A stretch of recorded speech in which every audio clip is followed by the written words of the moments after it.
नमो हरिहन्ताणं नमो सिद्धाणं नमो आयर्याणं नमो वज्रायाणं नमो लोये सव्यसाहुणम्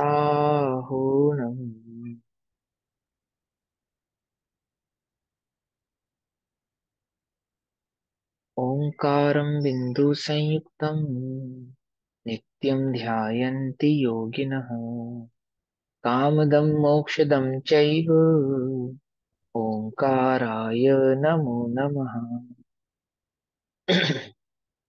मङ्गलं भगवान् वीरो मङ्गलं गौतमो गणी मङ्गलं कुन्दकुन्दाद्यो जैनधर्मोऽस्तु मङ्गलम्। सर्वमङ्गलमाङ्गल्यं सर्वकल्याणकारकं प्रधानां सर्वधर्माणां जैनं जयतु शासनम्। नमः समय साराय स्वानुभूत्या चकाशते चित्स्वभावाय भावाय सर्वभावान्तरच्छेदे।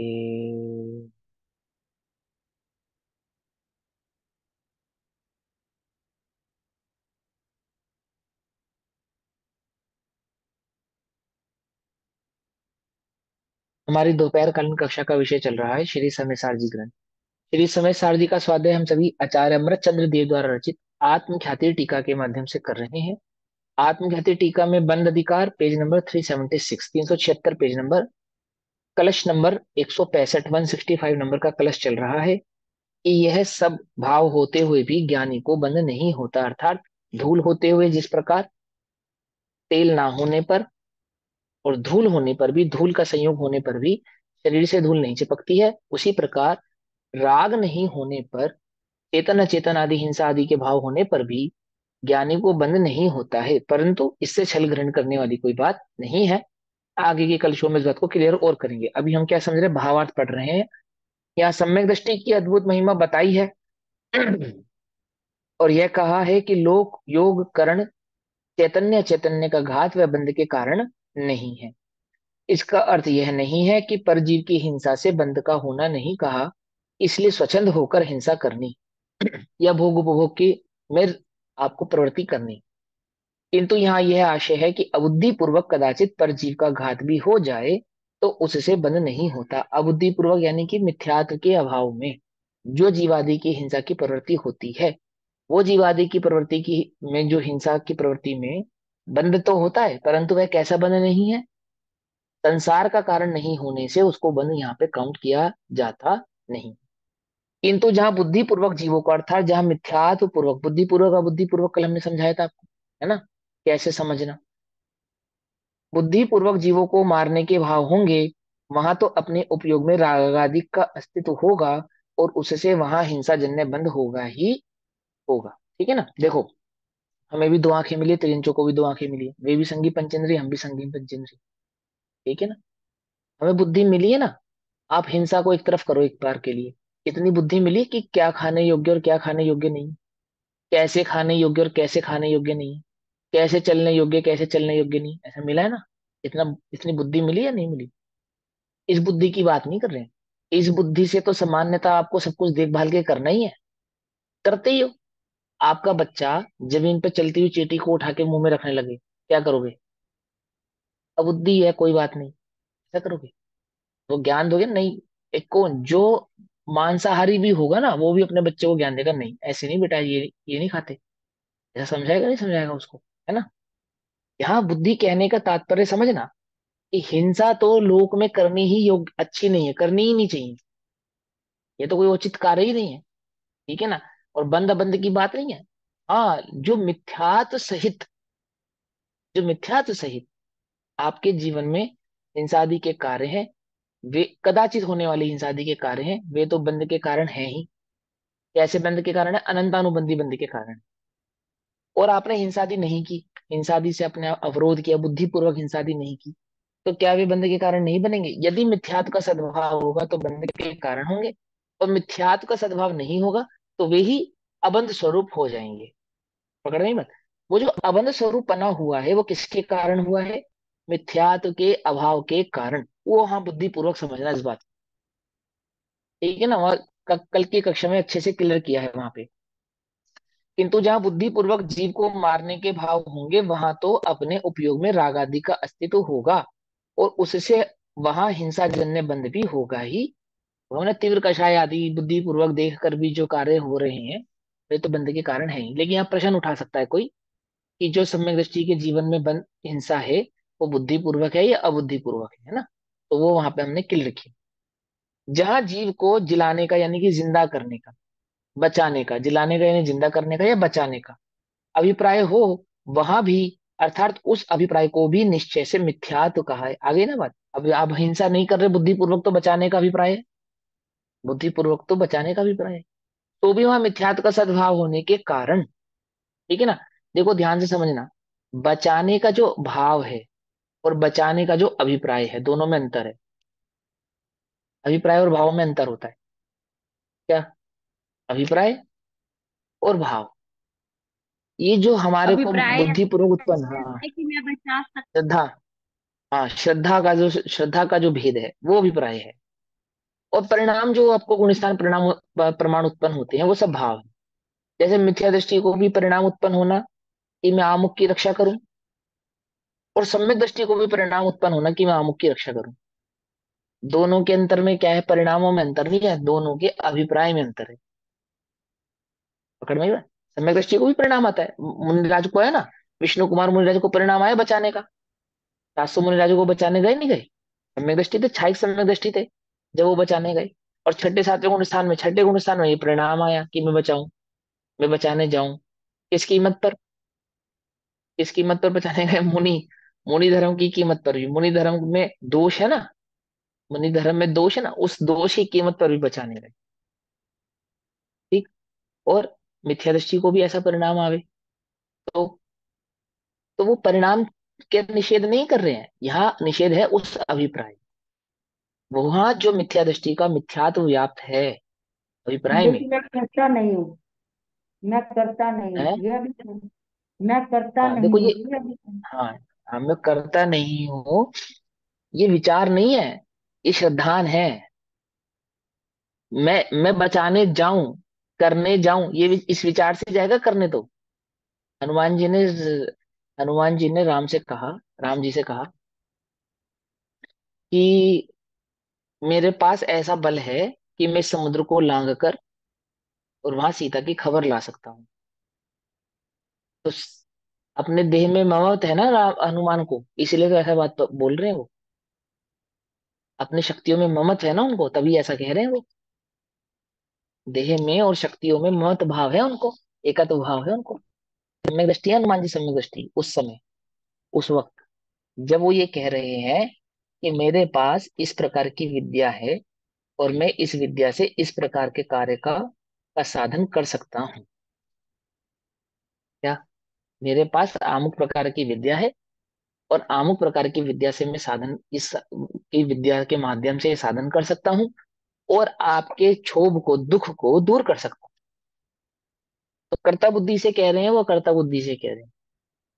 हम कर्ता लोग, बुद्धि से कह रहे हैं। हाँ, ये थोड़ा सा ध्यान से समझो। अगर यदि हम किसी से चर्चा में ऐसा कह रहे हैं कि मैं आपकी आप मेरी हेल्प कीजिए या मैं आपकी मदद करने का परिणाम उत्पन्न करता हूँ या कुछ कार्य करने का, कर्ता बनने की बातें हम जो आपस में कहते हैं एक दूसरे को, ये विचार, विचार जो आपको उत्पन्न हुआ ये विचार, ये भाव और ये शब्द, इनको कर्ता तो नहीं कहते, ये कर्ता बुद्धि नहीं है। मैं मंदिर बनाऊं, मैं अमुक की रक्षा करूं, मैं दान करूं, आप दान कीजिए, दान से लाभ होगा, ये सब चीजें नहीं। व्रत कीजिए, व्रत तप त्याग उपवास धर्म है, ऐसा कहना, ये सब कर्ता बुद्धि नहीं है। आपको स्वरूप का वेदन हुआ है या नहीं हुआ है? आपने आत्मा और पर पदार्थ के बीच की भिन्नता को जाना है या नहीं जाना? ये उस भेद विज्ञान की बात नहीं है जो आपके दिमाग में चल रहा है। समझे? वो तो इल्यूजन है, दिमाग में कोई भेद विज्ञान वेद विज्ञान नहीं चल रहा है। क्या कहा? कुछ बात समझ में आ रही नहीं आ रही है? वो तो बस सिर्फ आप एक तरीके से एक विचार को घुमा रहे हो अपने मन में, कोई भेद विज्ञान नहीं है वो। भेद विज्ञान होने से, प्रकट होने से पूर्व की भूमिका हो सकती है। भेद विज्ञान प्रकट होने से पूर्व, प्रकट होने के पूर्व से में होने वाले विचार भी वो हो सकते हैं, परंतु वो वास्तविक भेद विज्ञान नहीं है। वास्तविक भेद विज्ञान यह है कि आत्मा की अनुभूति पूर्वक आपने निज को पर से भिन्न जाना हो। जाना है या नहीं जाना है। जानने के बाद क्या होगा कि आपको विचार नहीं आएगा, रक्षा का परिणाम नहीं आएगा, कर्ता के परिणाम नहीं आएंगे, करने का भाव नहीं आएगा, होने का परिणाम नहीं आएगा, मेरे साथ कुछ भला हो ऐसा परिणाम नहीं आएगा। क्या कोई परिणाम नहीं आएगा क्या? ऐसा नहीं है, सब परिणाम आएंगे। परिणाम सब वैसे की वैसे ही रहने वाले हैं। गुण स्थान प्रमाण, योग्यता प्रमाण, गति प्रमाण, वो परिणाम तो वैसे ही रहने वाले हैं। बात सिर्फ इतनी है, आचार्य देव आपको इस बात पे जोर दे रहे हैं कि बुद्धिपूर्वक कहने का तात्पर्य यह है कि अपनी पूरी शक्ति से, अपने ज्ञानोपयोग को पूरी प्रकार से, भली प्रकार से इस बात को समझने में लगाओ कि आत्मा और पर पदार्थ में क्या भिन्नता है, आत्मा का क्या स्वभाव और क्या स्वरूप है, पर पदार्थ का क्या स्वभाव और क्या स्वरूप है, और दोनों के स्वरूप को जानकर आत्मानुभूति प्रकट करो। क्या? आत्मानुभूति प्रकट करो। अनुभूति, पकड़ में ही बात। अनुभूति प्रकट नहीं हुई, अनुभूति मान लो प्रकट नहीं हुई, तो उससे पहले वह कर्ता, मैं करता नहीं हूं भी कर्तत्व है। अनुभूति प्रकट हो गई, मैं करने वाला हूं भी अकर्तत्व है। क्या? ऐसा परिणाम, मैं करने वाला हूं, ऐसा परिणाम भी अकर्तत्व का ही परिणाम है। और मैं करने वाला नहीं हूं, ऐसा परिणाम भी कर्तत्व का ही परिणाम है। क्योंकि कर्तत्व परिणामों को नहीं कहते, कर्तत्व श्रद्धान को कहते हैं। कर्तत्व, एकत्व, कर्तत्व, ममत्व, भोक्तत्व देह को नहीं कहते। देह को नहीं कहते, देह संबंधी परिणामों को नहीं कहते, देह संबंधी विकल्पों को भी नहीं कहते। वह तो उस श्रद्धान का नाम है जो अभी आपने प्रकट नहीं किया है। यदि तुम इन विचारों के ही बल पे, इस ऊहापोह के बल पे ही वेद विज्ञान मान के इसी को, इसी वेद विज्ञान, इसी विचारों को वेद विज्ञान मानना चाहते हो या मान रहे हो, तो ये वास्तविक भेद विज्ञान नहीं है। ये वास्तविक भेद विज्ञान नहीं। भेद विज्ञान प्रकट करने से पूर्व की भूमिका में इस प्रकार का चिंतन, इस प्रकार के विचार हो सकते हैं। उसमें कोई बात नहीं, उसमें कोई दोष नहीं है। अपने को बार बार अलर्ट करने में कोई दोष नहीं है। लेकिन जो विचारों में संतुष्ट हैं, विचारों को ही भेद विज्ञान मान के बैठे हैं, उनसे ये बात कहते हैं कि इन विचारों का नाम भेद विज्ञान नहीं है। क्योंकि आपको क्या लगता है, सम्यक दृष्टि को ऐसे विचार नहीं आते होंगे, कोई परिणाम नहीं आते होंगे, बुद्धिपूर्वक नहीं करता होगा। हम्म? और उसमें उपयोग नहीं लगाता होगा उस कार्य को करने में। जब नीति बनाई जाएगी, युद्ध नीति बनाई जाएगी, तो कैसे बनाई जाएगी? ऊपर ऊपर से बनाई जाएगी या बिल्कुल डीपली बनाई जाएगी? कैसे? ऐसे ऐसे बनाई जाएगी, हम तो भैया कोई एक द्रव्य दूसरे द्रव्य का करता नहीं है, तुम देख लो हमारे पुण्य योग से तो हम जीत जाएंगे। क्यों ऐसा? ऐसे करेंगे? ऐसे उपयोग नहीं से। करेंगे। अगर उसने ऐसा किया तो हम ऐसा करेंगे, यदि शत्रु ने वहां से वार किया तो हम यहाँ से करेंगे, यदि इस प्रकार का वार हुआ तो उसका प्रत्युत्तर इस प्रकार से देंगे। ऐसे पूरा पूरा एकदम, इतने हाथी होने चाहिए, इतने घोड़े होने चाहिए, इतने सैनिक होने चाहिए, इतने भाले होने चाहिए, इतने तीर कमान होने चाहिए, इतने तलवार होने चाहिए। तलवार वाले आगे चलेंगे, तीर कमान वाले पीछे चलेंगे, भाले वाले उनके पीछे चलेंगे। कुछ बात समझ में नहीं आई? उसके पीछे घोड़े रहेंगे, उसके पीछे हाथी रहेंगे, इतने इतनी इतनी दूरी पर चलेंगे। ये सब पूरे विकल्पात्मक, कौन कौन बनाएगा? ये सब प्लानिंग कौन करेगा? मिथ्या दृष्टि। ये सब प्लानिंग करने वाले मिथ्या दृष्टि रहेंगे। सम्यक दृष्टि। फिर उसमें सम्यक दृष्टि भी होंगे, मिथ्या दृष्टि भी होंगे, सब होंगे। पकड़ में ही बात। अब काम काज छोड़ के बैठ जाने का नाम नहीं।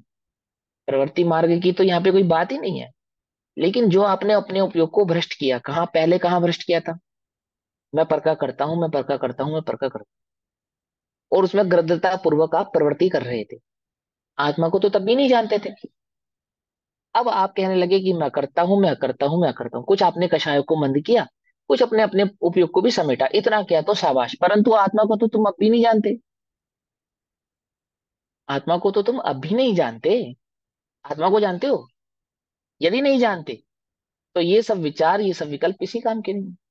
तो वहां उपयोग को, अपने पुरुषार्थ को कहाँ लगाना?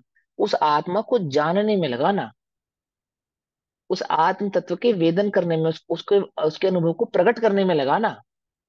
और कहीं नहीं लगाना, और कहीं बैठ के संतुष्ट होना भी नहीं। उससे पहले संतुष्ट हो भी मत जाना। क्या? समझे नहीं समझे? उससे पहले कोई संतुष्ट यदि हो गया इन्हीं शुभ परिणामों में, मंद कषाय में, तो गड़बड़ है। अनंत बार प्रकट, अनंत बार इसी बार परिणामों में संतुष्ट हुआ है जी। समझे नहीं समझे? तो क्या कहते हैं, जहां जीव को जिलाने का अभिप्राय हो, परिणाम नहीं, अभिप्राय कहने का मतलब है श्रद्धान, वहां जो मिथ्या श्रद्धान है, अभिप्राय हो, वहां भी अर्थात उस अभिप्राय को भी निश्चय में मिथ्यात्व कहा है। अभिप्राय कहने का तात्पर्य श्रद्धान से, श्रद्धान से बोलो।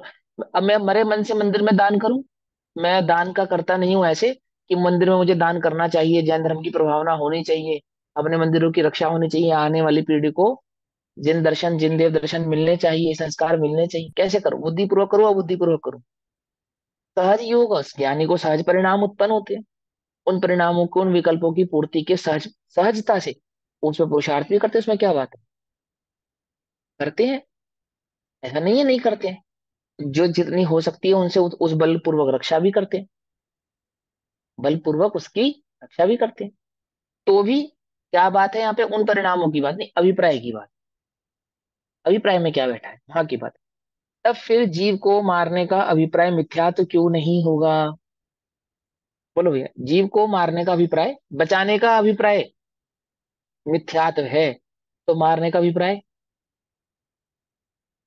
मिथ्यात्व ही है। ठीक, क्योंकि बचाने और मारने के परिणाम की बात नहीं है, बचाने और मारने के अभिप्राय की बात।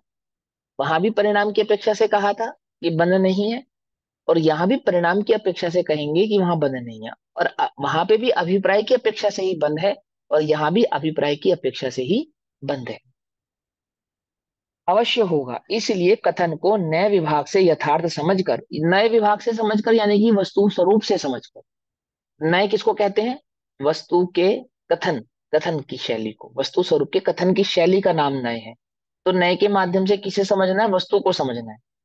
तो वस्तु स्वरूप को यथार्थ समझकर श्रद्धान करना चाहिए, सर्वथा एकांत मानना मिथ्यात्व है। ठीक, अब इस बात को और स्पष्ट करने के लिए, कि सर्वथा एकांत मानना मिथ्यात्व, इस बात को स्पष्ट करने के लिए आचार्य अमरचंद्र देव एक कलश और कहेंगे, कलश नंबर 166, 166 नंबर का कलश कहते हैं।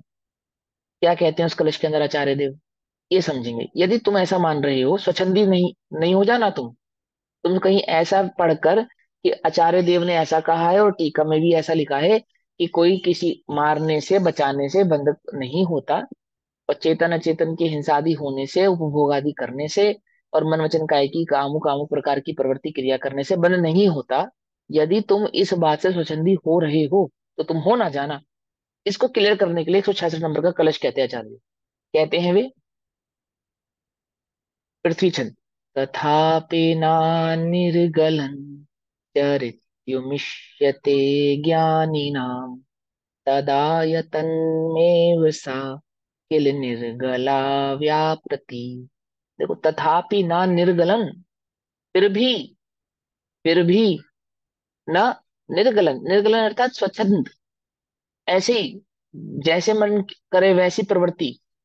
तथापि ना निर्गलन चरित्युमिष्यते ज्ञानी नाम, ज्ञानी के चारित्र में निर्गल अनर्गल प्रवृत्तियां नहीं होती, अनर्गल कार्य नहीं करते ज्ञानी।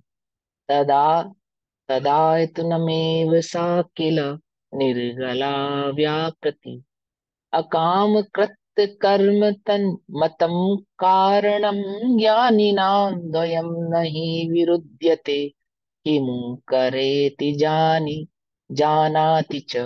क्या कहते हैं? तथापि, फिर भी, तथापि, तथापि अर्थात लोक आदि कारणों से बंद ही नहीं कहा है, राग आदि से ही बंद कहा है, तो भी ठीक है, ये बात पक्की कि बंध का एकमात्र कारण मिथ्यात्व है। ये बात बिल्कुल पक्की है कि बंध कर्म वर्गणाओं से नहीं होता है, चेतन चेतन की हिंसा से नहीं होता है, भोग उपभोग से नहीं होता है, और मन वचन काय की प्रवृत्ति से नहीं होता है, ये बात पक्की है। तो भी कौन कह रहे हैं ये बात? आचार्य अमरचंद्र कह रहे हैं, तो भी ज्ञानी नाम निर्गलम चरितुम नश्यते, नैष्यते अर्थात ज्ञानी को निरर्गल यानी स्वच्छंदता पूर्वक प्रवर्तना योग्य नहीं है। किसको योग्य नहीं है? किसी को भी योग्य नहीं है। बात ज्ञानी मात्र की नहीं है, ज्ञानी तो ऐसा करेगा ही नहीं, क्योंकि ज्ञानी स्वच्छंदी नहीं होते हैं। ज्ञानी स्वच्छंदी नहीं होते हैं, स्वच्छंदी तो अज्ञानी ही होते हैं। समझे? जो वस्तु स्वरूप को भली प्रकार से जानते हैं, जिन्होंने वस्तु स्वरूप को भेदपूर्वक जाना है, आत्मानुभूति प्रकट की है, वे तो स्वच्छंदी नहीं होते। स्वच्छंदी तो मिथ्या दृष्टि ही होते हैं।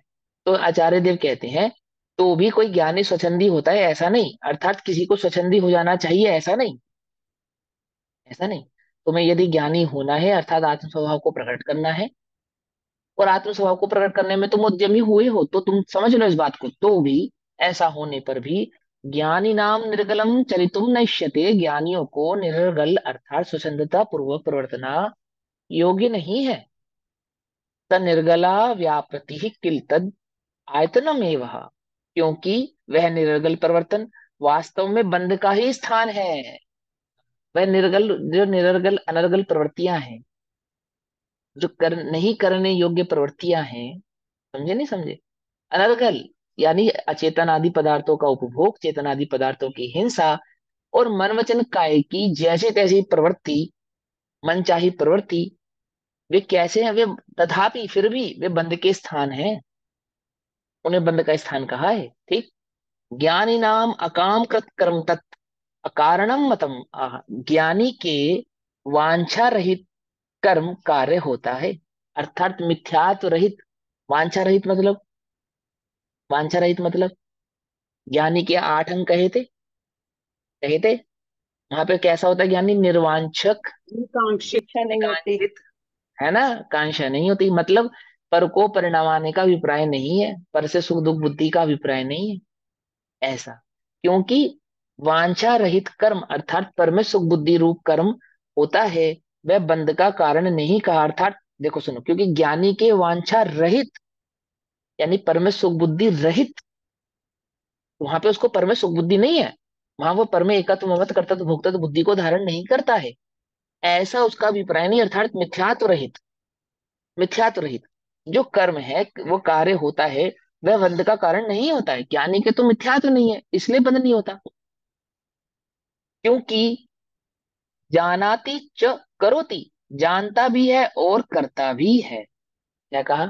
वहां बंद क्यों नहीं होता? क्योंकि स्वभाव को जानता है। स्वभाव को जानने के बाद जो कार्य होता है, स्वभाव को अनुभवने के बाद जो कार्य होता है, जो कर्म होता है, वहां बंद नहीं होता है तो भी। अब जानने के कारण क्या होता है? अनर्गल प्रवृत्ति तो भी नहीं करता, प्रवर्तता तो है, लेकिन फिर भी मर्यादा पूर्वक ही प्रवृत्ति करता है। उसकी मर्यादा है, उसकी प्रवृत्ति में अमर्यादित परिणाम, अमर्यादित भाव नहीं होता।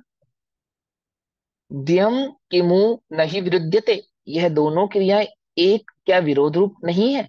ये जानता भी है और करता भी है, ये दोनों क्रियाएं क्या विरोध रूप नहीं है? करना और जानना निश्चय से विरोध रूप ही है। एक तो जानता है कि गलत है और फिर भी कर रहा है, ये तो विरोध रूप हुआ, कि तुम अभी जानने और करने के भाव को भी समझे नहीं हो। समझे नहीं हो? देखो क्या कहते हैं, बंद का कारण नहीं कहा, क्योंकि जानता भी है और करता भी है। द्वयम किमु न ही विरुद्यते, यह दोनों क्रियाएं क्या विरोध नहीं है, विरोध रूप नहीं है? करना और जानना निश्चय से विरोध रूप ही है ना? अब इसको कलश नंबर 167 में और क्लियर करेंगे।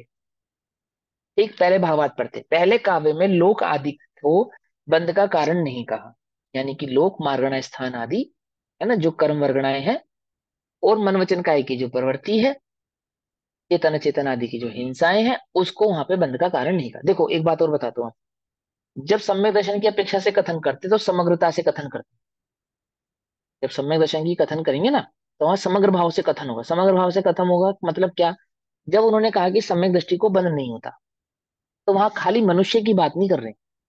अब जो नरक का नारकी है वो सम्यक दृष्टि है ना, और नरक पर्याय में नरक अनुसार उसके जीवन में हिंसा भी और मन वचन काया की प्रवृत्ति भी होगी। आपको क्या लगता है उसकी प्रवृत्ति कैसी होगी? शांत निश्चल? ऐसी तो नहीं होगी ना, उसकी प्रवृत्ति में तो नरक की जो दुख है उसके अनुसार मन में आर्तरोद्र ध्यान जो है वो भी उत्पन्न होंगे, है ना? और एक समय के लिए भी शांति से वो कहीं बैठ नहीं सकता, तो निरंतर उसकी काया चलित चलायमान ही रहने वाली है ना? और वचन से निरंतर दुख का ही शब्द स्वर उसके मुख से निकलने वाला है। तो इतना सब कुछ वहां पे उसके हो रहा है, तो क्या उसको बंद नहीं हो रहा? आप तो कहते हो सम्यक दृष्टि के बंद नहीं होता, कि हाँ उसके बंद नहीं हो रहा। इसलिए वहां पे हिंसा आदि के या मन वचन काया की प्रवृत्ति को बंद नहीं कहा। कोई सम्यक दृष्टि त्रियंश है, आती है। सम्यक दृष्टि है, अवरति है। घास आदि खाएगा या नहीं खाएगा? बोलो। और उस घास आदि में कदाचित, कदाचित वैसे तो देख कर ही खाएगा, सम्यक दृष्टि जीव हाथी भी देख कर ही खाएगा। जैसे कहते हैं ना, कबूतर रुंधा हुआ अनाज नहीं खाता, है ना? ये तो स्पष्ट है, रुंधा हुआ अनाज नहीं खाता।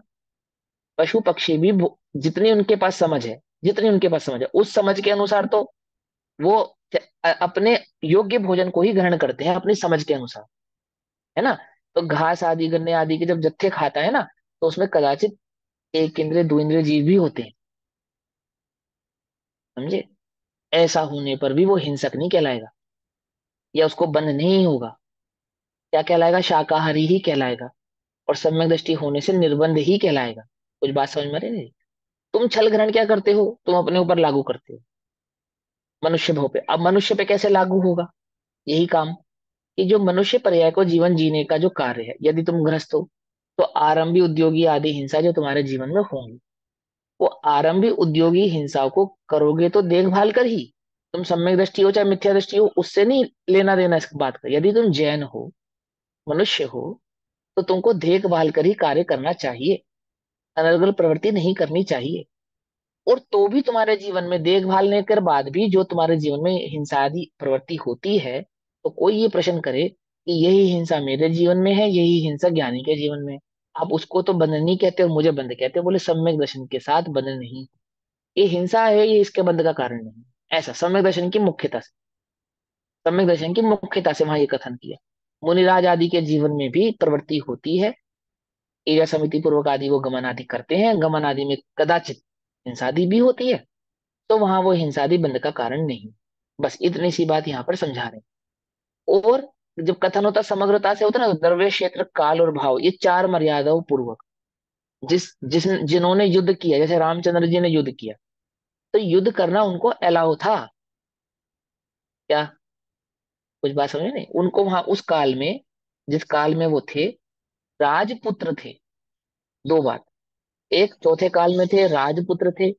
और राजा का क्या है? राजा का फर्ज है कि वो युद्ध आदि क्रिया आदि कर सकता है, अप- अपने कार्य कर सकता है। मान के चलो उनके नगर में जैसे वो धोबी था, उसकी स्त्री को कोई उठा के ले जाता, जैसे रावण ले गया। अब वो धोबी क्या करेगा? सेना इकट्ठी करेगा, युद्ध करेगा, तलवार उठाएगा, क्या करेगा? राजा के पास जाएगा। उसके लिए उचित कार्य क्या है? उसके लिए उचित कार्य क्या है कि वो वहां जाए, अपनी रक्षण के लिए, जो उसका रक्षक है, अर्थात जो उसका रक्षा करने वाला है। समझे नहीं समझे? राम उनके रक्षा करने, राजा रक्षा करने वाला होता है, और प्रजा रक्षते अर्थात प्रजा रक्षण में होती है, संरक्षण में होती है। संरक्षण करने वाले के साथ जब कुछ गड़बड़ होती है, तो वो रक्षा करने वाले के पास जाता है कि मेरी रक्षा आप कीजिए। समझे? वो स्वयं सेना इकट्ठी करके युद्ध करने के लिए नहीं जाता है। अब आपने रामचंद्र जी को तो पढ़ा कि राम के जमाने में मात्र राम ही सम्यक दृष्टि थे, अन्य आम जनता में कोई सम्यक दृष्टि नहीं था। क्या लगता है आपको? कोई सम्यक दृष्टि नहीं था। और वहीं मुनिराज पे कोई उपसर्ग करेगा तो वो क्या करेंगे? क्योंकि हिंसा तो बंद का कारण नहीं है, तो क्या करेंगे? अपना कमंडल उठा के मारेंगे। क्या करेंगे? कुछ नहीं करेंगे, ऐसा कुछ नहीं करेंगे। पर्यायगत योग्यता, यदि वे छठे गुण स्थान में है, तो वे ऐसा काम नहीं करेंगे, भले ही वो चौथे काल में क्यों ना हो, और भले ही वे राज्य काल में क्षत्रिय क्यों ना रहे हो, जैसे रामचंद्र जी दीक्षा होने के बाद जब मुनि हो गए, उपसर्ग का काल में क्या किया? कुछ नहीं किया। तो ये द्रव्य क्षेत्र काल और भाव, ऐसे चारों ये प्रकार की मर्यादाओं को समझ के इस समग्र भाव को समझना पड़ेगा आपको, कि वहां किस हिंसा की बात कर रहे हैं। स्वच्छंदी तो वो है जो पूरे आद्योपान विचार नहीं करेंगे, आद्योपान विचार नहीं करेंगे, बस हाँ वो वहां थी, यहाँ पे भी हो सकती है। ऐसे नहीं हो सकते, ऐसे मिलान नहीं होता है। सभी चीजों का मिलान, पद का भी मिलान करना पड़ेगा, पर्याय का भी मिलान करना पड़ेगा, योग संयोग का भी मिलान करना पड़ेगा, काल का भी मिलान करना पड़ेगा। समझे नहीं समझे? क्या है? सम्यक दृष्टि जीव रात्रि में युद्ध नहीं करते, पर्व के दिनों में युद्ध नहीं करते, व्रत आदि के दिनों में युद्ध नहीं करते, तो काल है ना, मर्यादा है ना काल की वहां पे, या नहीं है? मिथ्या दृष्टि को ये सब कोई मर्यादा नहीं है, मिथ्या दृष्टि को ये सब कोई मर्यादा नहीं, ऐसा कोई परिणाम नहीं है। बोलो भैया, तुम काल देख के लड़ाई करते हो? जब लड़ाई करते हो तो काल देख के लड़ते, मंदिर जा रहे हो मान लो चलो तुम, और बात तुम्हारे अनुचित हो जाए कोई कार्य, तो मंदिर से आगे लड़ाई करोगे या लड़के मंदिर जाओगे, बोलो। बोलो भाई। अरे तुम मंदिर जा रहे हो, और मान लो बहू से कुछ घी गिर जाए, कुछ काम हो जाए, कोई ऐसी बात हो जाए, कोई नुकसान हो जाए, तो मंदिर से आगे लड़ोगे या लड़के मंदिर जाओगे, बोलो भैया। अब मैं कह रहा हूँ ज्ञानी तो मंदिर से आगे लड़ लेगा, भले मंदिर जाते हुए नहीं लड़ेगा। भाई स्पष्ट है ना, वो पर्व के दिनों में लड़ाई नहीं करते हैं, वो समय आदि के कालों में लड़ाई नहीं करते हैं, युद्ध नहीं करते, रोक देते हैं, मंत्रणा नहीं करते, युद्ध की बात नहीं करते, उसकी चर्चा नहीं करते, समय के काल में समय करते हैं। बोलो भैया, तुम समय के काल में क्या करोगे, पहले लड़ोगे या पहले समय करोगे? जाप के काल में पहले जाप देते हो या पहले लड़ते हो, क्या करते हो बोलो? तुम जाप दे रहे हो, और कोई वैसा काम हो जाए घर में, हो रहा हो, तुम्हें दिख रहा हो, तो क्या करोगे, जाप पहले पूरी करोगे या पहले पहले उस काम को सुधारोगे, क्या करोगे बोलो? कोई बात समझ में नहीं आ रही है, क्या कहना चाहते हैं? अरे ज्ञानी के चिंतन, ज्ञानी का विचार, उसकी सोच, उसका पेशेंस, कुछ समझो, उसके बाद स्वच्छंद होने वाले तर्क अपने अंदर में वो खड़े करो। क्या करेगा वो पहले, है ना, ऐसे समझो। अपने अपने यहाँ पे क्या है कि मान लो अपने घर में कोई उसको चक्र रत्न की प्राप्ति हुई, केवल ज्ञान की बात सुनी, तो पहले कहाँ गया, मुशरण में गए, चक्र रत्न की प्राप्ति आयुधशाला में बाद गए। और अपने यहाँ पे इस प्रकार के रतन, यानी आज के डेट में गाड़ी रतन है, साइकिल रतन है, स्कूटर रतन है, ये आ जावे, इस प्रकार के रतन प्रकट हुए, तो फिर क्या करोगे आप, पहले कहाँ जाओगे, पहले मंदिर जाओगे या पहले उस रतन को देखने जाओगे जो रतन प्रकट हुआ है, किसकी सेवा पहले करने जाओगे, बोलो? कुछ बात समझ में आ रही नहीं आ रही? अरे ज्ञान वहां तो स्वच्छंदी होने से पहले उसके जीवन को तरीके से समझो आप, कि वो वहां पे जिस जहां वो अचेतन आदि पदार्थों के उपभोग, चेतन आदि पदार्थों की हिंसा, कर्म आदि वर्गणाओं का होना, और मन वचन काय की प्रवृत्ति को बंद नहीं कह रहे हैं, तो उसके पीछे लॉजिक क्या है, लॉजिक क्या है? ऐसे ही नहीं कह रहे हैं। अब इतनी सारी बात कैसे समझाएंगे आपको, ये तो समझो ना, चारों अनुयोगों से भली प्रकार से समझो, उसका जीवन कैसा है, उसकी प्रवृत्तियां कैसी हैं, ज्ञान प्रकट होने के बाद की प्रवृत्तियां कैसी है ना, और किन प्रवृत्तियों को यहाँ पे बंदाती का कारण कहा जा रहा है, चार गति की अपेक्षा से समझोगे, और द्रव्य क्षेत्र काल भाव आदि की मर्यादाओं से समझोगे, तो समझ जाओगे कि किसके लिए कथन किया है, क्योंकि कथन समग्रता पूर्वक होता है, पूरा सबको संपूर्ण भाव को इकट्ठा करके कहा जाएगा। अब उसमें भेद प्रतिभेद तो प्रसंग अनुसार होंगे, वर्तमान युग में अलग प्रसंग के हिसाब से समझाएंगे, चरण युग में प्रसंग करेंगे ना, उसमें भेद करेंगे, कर्णानुयोग आदि में तारतम्यता से समझाएंगे, और यहाँ स्वभाव की अपेक्षा से समझा रहे हैं। स्वभाव कैसे, समग्रता से समझाया जाएगा। एक जीव का स्वभाव तो जानना देखना है, बाकी सबका, ये सबका भी जानना देखना है।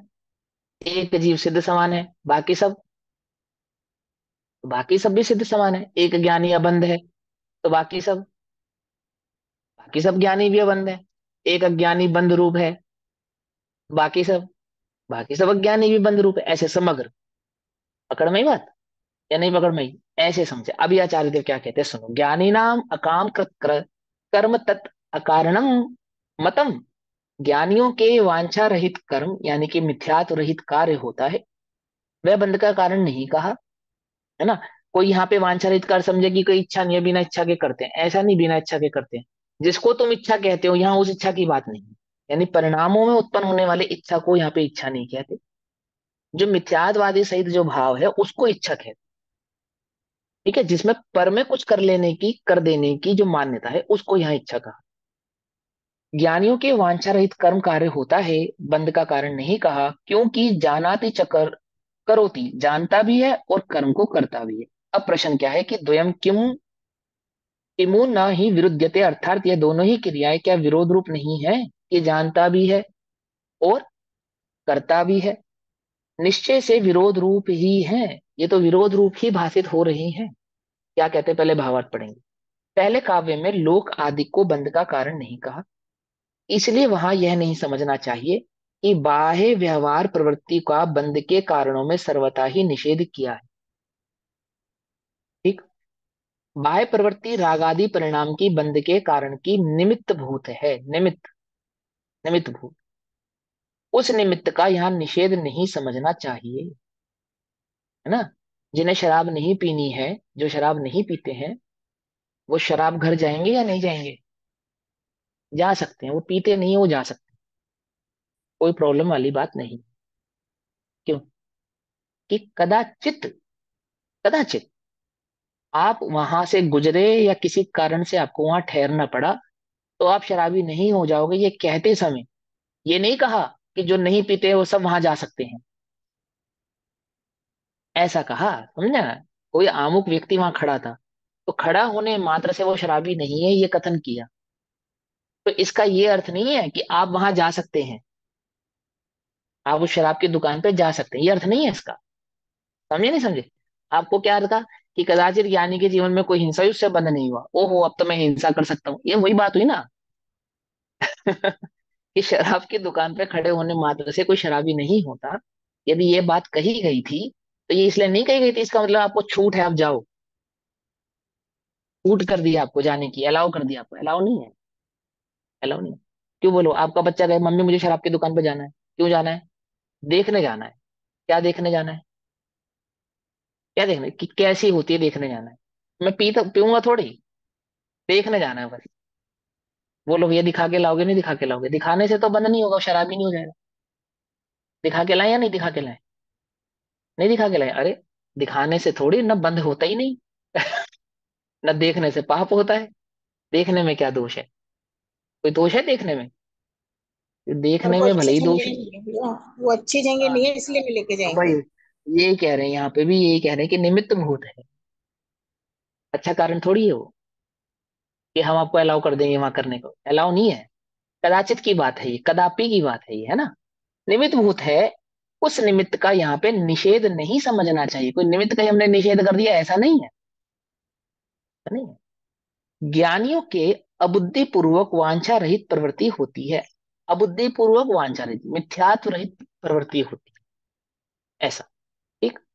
इसलिए बंद नहीं कहा है, उन्हें कहीं स्वच्छंद होकर प्रवर्तने को नहीं कहा है,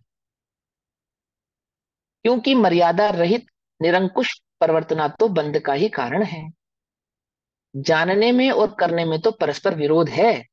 ज्ञाता रहेगा तो बंद नहीं होगा, और करता होगा तो अवश्य ही बंद होगा। पकड़ में बात। ये तो है ही। उनमें तो आपस में ये विरोध है ही, क्या विरोध है? कि जानने वाले को बंद नहीं होता, और नहीं जानने वाले को बंद होता है। कर्ता मतलब नहीं जानता, जिन्हें जिसको कर्ता तो बुद्धि है उसको बंद होता है, और जिसको ज्ञाता बुद्धि है उसको बंध नहीं होता है। ज्ञाता और कर्ता में क्या विरोध, विरोध है? जानता भी है और करता भी है, कि जानता है भी है और करता भी है। जो जानता है वो करता नहीं है, जो करता है वो जानता नहीं है। यहाँ करना किसको कहा? प्रवृत्ति को नहीं कहा, यहाँ करता अभिप्राय को कहा। जानना भी अभिप्राय है और कर्तव्य भी अभिप्राय है। जो पर का कर्ता बनता है, यानी जिसका अभिप्राय मिथ्यात्मय है, उसको बंध ही होता है। और जिसके अभिप्राय में ज्ञान स्वभाव की महिमा है, ज्ञान स्वभाव को जागृत किया है, प्रकट किया है, उसको बंध नहीं होता है। आगे और कहेंगे, जो जानता है सो करता नहीं, और जो करता है सो जानता नहीं। करना तो कर्म का राग है, और जो राग है सो अज्ञान है, तथा अज्ञान बंध का कारण है। इस अर्थ का काव्य कहते हैं। अब इस अर्थ के रूप काव्य कहते हैं, इसी भाव को समझाने के लिए काव्य कहते हैं। काव्य नंबर 167, कलश नंबर 167, वसंतली का।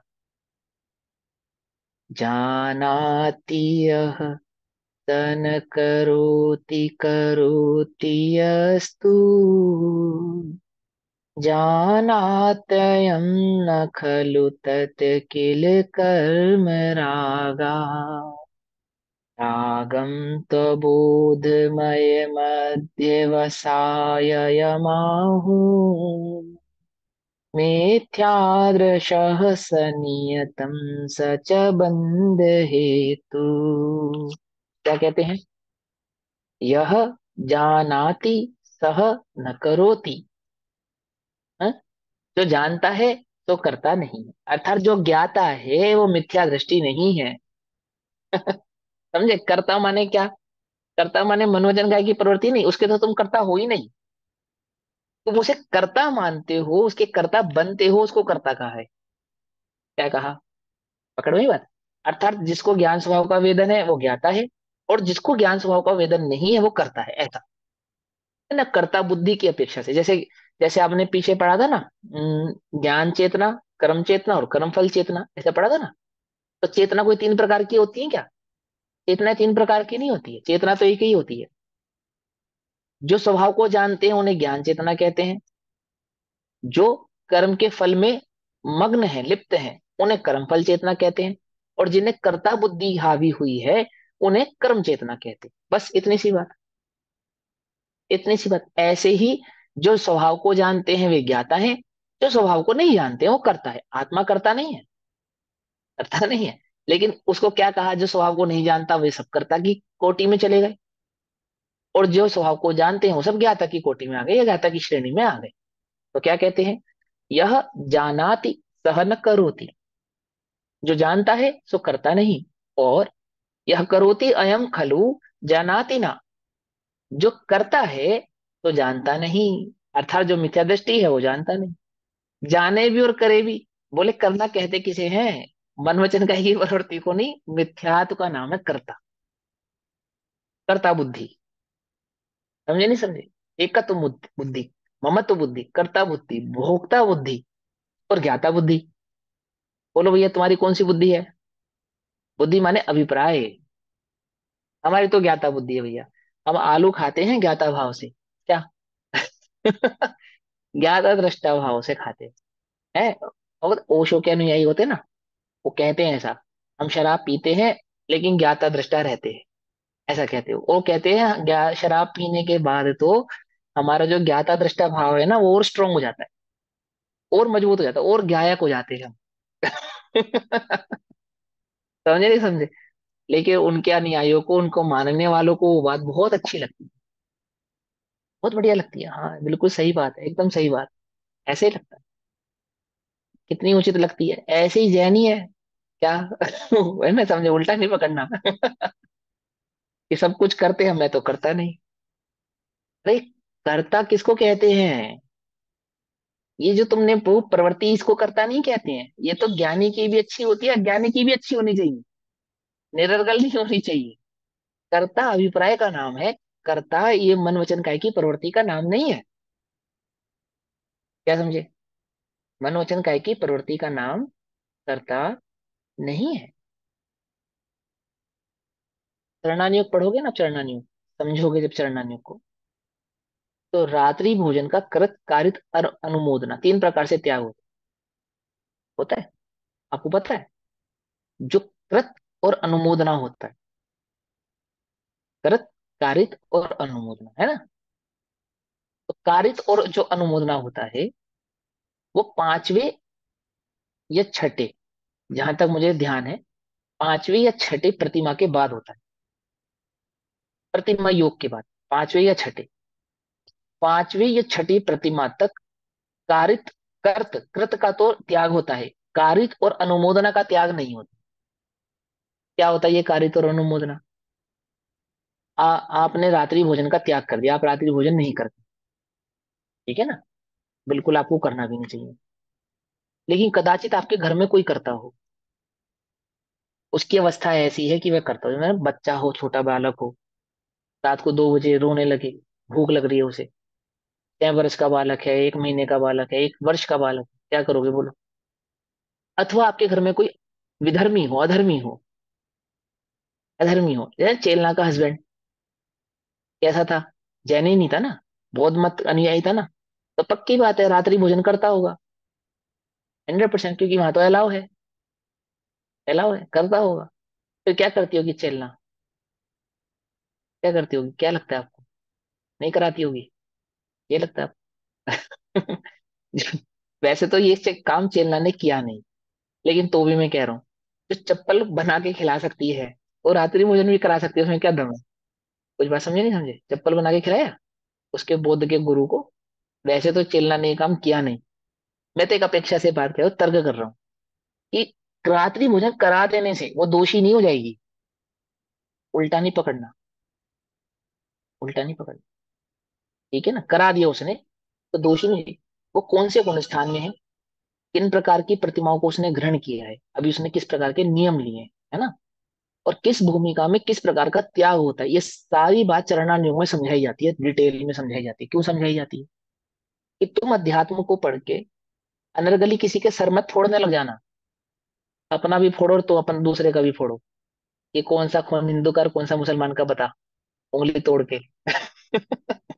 कि तू भी क्या आता है और मैं भी क्या आता हूँ, और दोनों ये करता है, और तो जो तुझसे होता है उसको कर, ऐसे नहीं। ऐसे नहीं होता है, क्या समझे? ऐसे सर नहीं फोड़े जाते।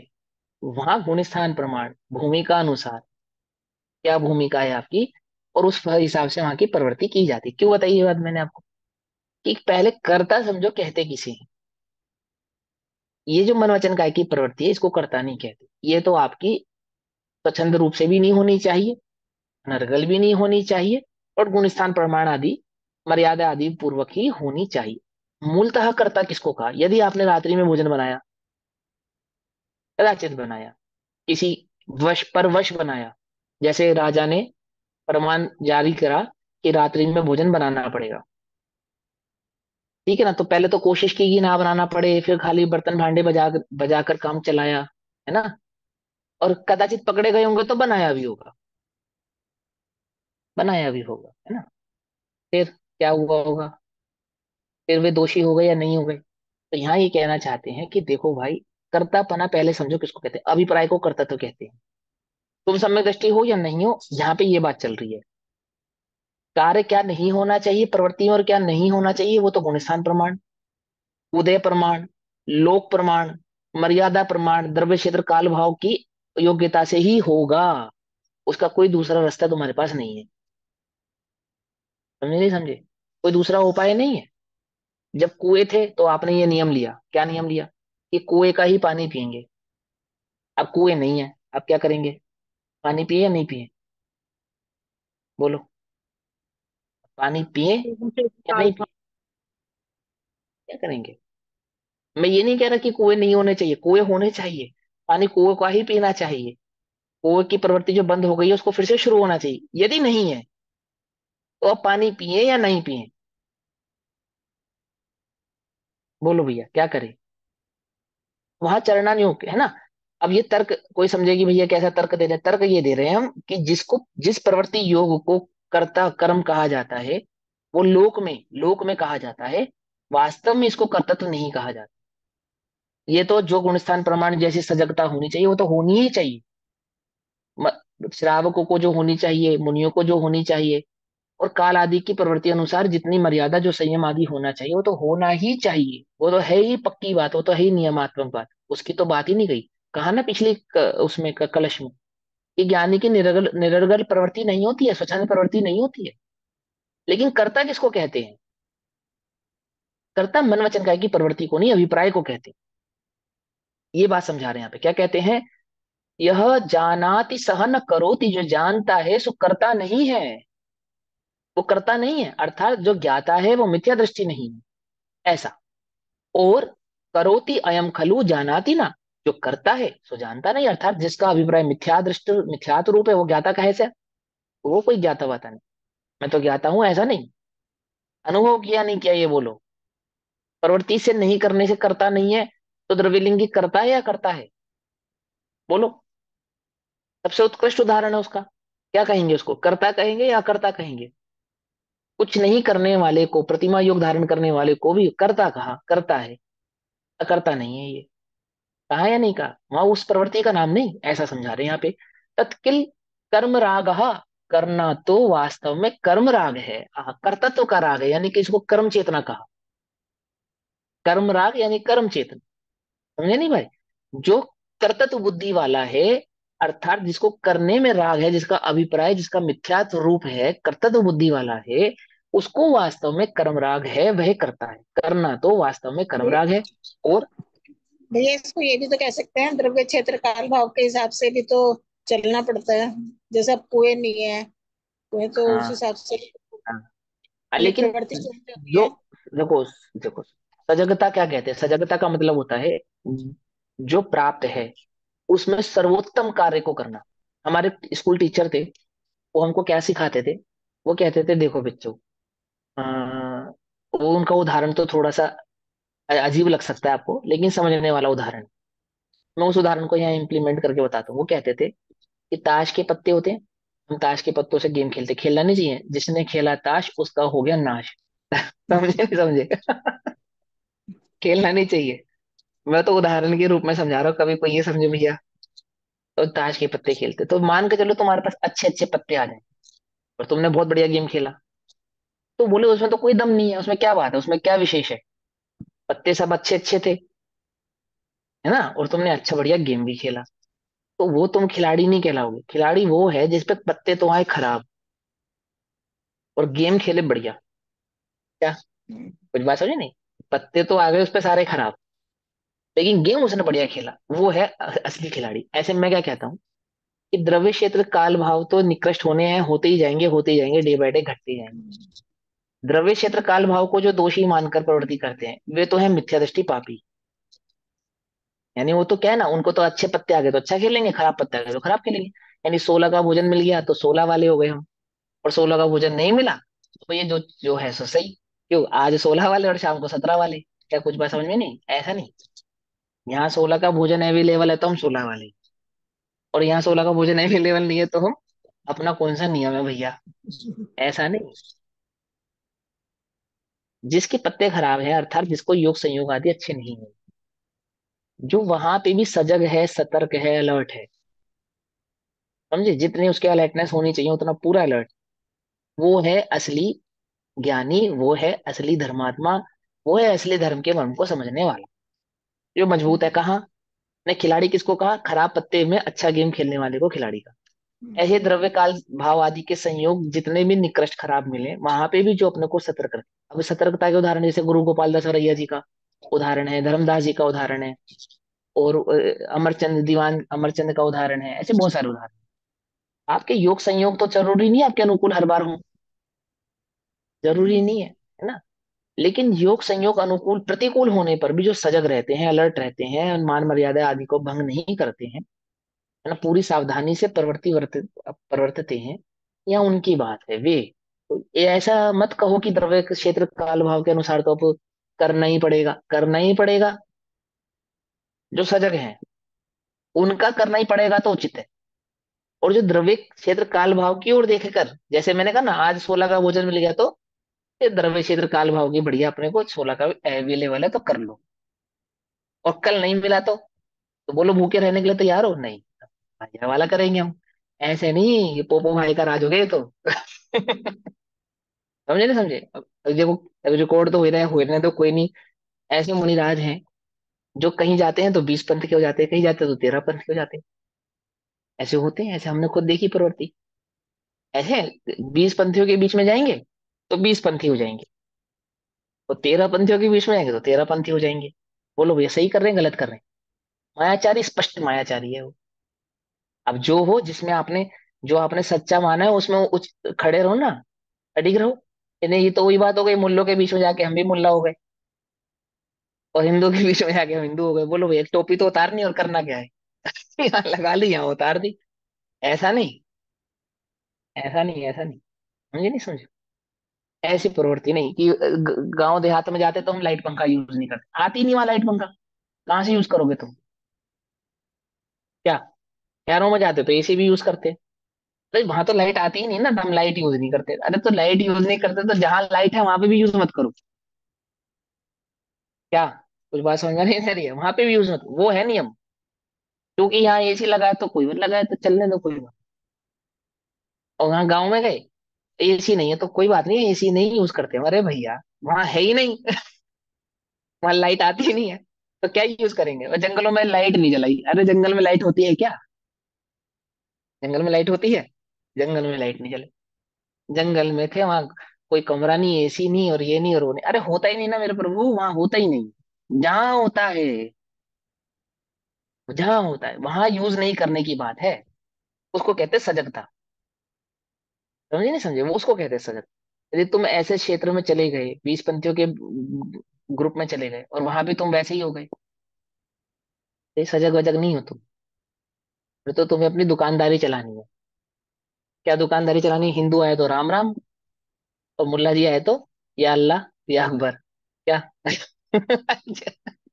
ऐसा थोड़ी होता है, ऐसा नहीं होता है। ठीक है, ये धर्म मार्ग है, धर्म मार्ग में नीति मार्ग में फर्क होता है, धर्म मार्ग में अंतर होता है। धर्म मार्ग क्या कहता है वो समझ। तो कहता है कर्म नीति अलग होती है, धर्म नीति अलग होती है। नीति दो प्रकार की होती है, मालूम? नीति दो प्रकार की कर्म की नीति धर्म में अप्लाई नहीं होती, धर्म की नीतियां कर्म में अप्लाई नहीं होती। नीतियां होती हैं, धर्म की भी नीतियां होती है, कर्म की भी नीतियां होती है। कर्म की नीतियां डिफरेंट होती हैं, धर्म की नीतियां डिफरेंट होती है, दोनों नीतियों को मिलाया नहीं लौकिक जाता। मतलब, कर्म नीति मतलब हाँ, लौकिक। लौकिक, लौकिक नीतियां है ना, वो धर्म की नीतियां अलग होती हैं। नीतियां धर्म में भी होती हैं, जितना भी चरणा नहीं होगा टोटल नीति है वो, टोटल नीति है, समझे? और नीति पूर्वक ही कार्य होना चाहिए। नीति नहीं दैट मीन्स अनीति है। सम्यक दृष्टि के जीवन में होनी चाहिए नीतियां, मिथ्या दृष्टि के जीवन में होनी चाहिए नीतियां। तो सभी के जीवन में होनी चाहिए, नीतियां तो सभी के जीवन में होनी चाहिए। तो चरणानुयोग, टोटल चरणानुयोग क्या है? वो नीति है, धर्म नीति है। और कर्म नीतियां जो चाणक्य आदि की जो आप नीतियां पढ़ते हो ये और वो सब, वो कर्म नीतियां। अब तुम कर्म की लौकिक नीतियां धर्म नीति में अप्लाई करने लगे तो हो गया काम। ऐसे नहीं चलेगा, ऐसे नहीं चलेगा। लौकिक नीति में मुनाफा अपना देखा जाता है, अपना मुनाफा देखा जाता है, दूसरे का नहीं देखा जाता। धर्म नीति में स्वपर का कल्याण देखा जाता है, अपनी भी रक्षा की जाती है, पर की भी रक्षा की जाती है। क्या? ऐसा नहीं अपनी अपनी रक्षा कर ली और पर की नहीं करी, अपनी भी की जाती है, पर की भी की जाती है। लोक नीति में नहीं होता ऐसा। लोक नीति में पहले अपनी देखी जाती है, अपनों की देखी जाती है, और फिर बाद में पर की देखी जाती है। पर की भी देखी जाती है पर बाद में देखी जाती है। धर्म नीति में ऐसा नहीं होता। धर्म नीति में किसको पहले देखे? दोनों को देखो। तो पर तुम भी आत्मा हो, वो भी आत्मा है। तुम भी जीते हो, वो भी जीता है। तुम्हें भी सुख दुख का अनुभव होता है, उसे भी सुख दुख का अनुभव होता है। अपना भी रक्षा करो, उसकी भी रक्षा करो। बोलो, ये पानी छान के पिए बिना छना पिए? छान के पियो, क्या है उसका मतलब? पिए बिना तुम्हारा गुजारा नहीं चलेगा, ये बात पक्की है। लेकिन कैसे पियो? कि उसकी उन जीवों की भी रक्षा कर सको, इस प्रकार से उसका यूज करो, इस प्रकार से उसका काम करो। ये धर्म नीति है, बस सिंपल सी बात है। समझे नहीं समझे? डॉक्टर के लिए क्या है? कर्म नीति। ये मेरे को ये पैसा दे रहा है, मुझे इसे बचाना है। कैसे बचाना है?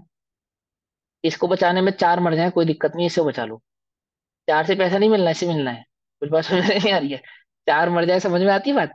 नहीं पता होगी तुमको कैसे चार मर जाए, ये समझो यहाँ पे पहले। इसको बचाना है, इससे धन मिल रहा है, एक कर्म नीति है। बस इतनी सी बात है, और कुछ भी नहीं है। ठीक है ना? अभी क्या कहते हैं? अबोध मयम अध्यवसाय आहुम, राग को मुनियों ने, मुनियों ने, मनन करने वालों ने, ज्ञानियों ने, आचार्यों ने अज्ञानमय अध्यवसान कहा है। आगे ना बात, करतत यानी कि मिथ्यात अध्यवसान कहा है। रागम अबोधमयम अध्यवसाय आहु, राग को मुनियों ने अज्ञान में अध्यवसाय कहा है। दहनियतम मिथ्यादृशः, जो कि वह अज्ञानमय अध्यवसाय नियम से मिथ्या दृष्टि के होता है। यानी कर्तृत्व भाव, कर्ता बुद्धि तो मिथ्या दृष्टि के ही होती है। तो और बंध हेतु है, वह बंध का कारण है। स्पष्ट होगी ना बात? अब मिथ्या दृष्टि के आश्रय को गाथा में स्पष्ट करते हैं। वह मिथ्या दृष्टि जो स्वच्छंदी है, जो कर्तृत्व के बोध बोध से खड़ा हुआ है, बोध से दबा हुआ है, अपने को कर्ता बुद्धि वाला कर्तव्य मानता है कि मैं पर का कर सकता हूँ, पर को सुखी दुखी कर सकता हूँ, पर मुझे सुखी दुखी कर सकता है। एकत्व मत कर्तव्य और भोक्तत्व बुद्धि को जिसने धारण किया है, ऐसे उस मिथ्या दृष्टि के संदर्भ में आचार्य गाथा नंबर 247 कहते हैं। ठीक, 247 नंबर की गाथा आचार्य कौन कौन देव कहेंगे। ये गाथा हम कल पढ़ेंगे। अभी समय हुआ, तब तक के लिए सभी को जय जिनेन्द्र। ओम नमः सिद्धेभ्यः। निज निधि निज में बताई, यह अनंत उपकार है उसके लिए, जिनवाणी माँ को वंदना शत बार। नमो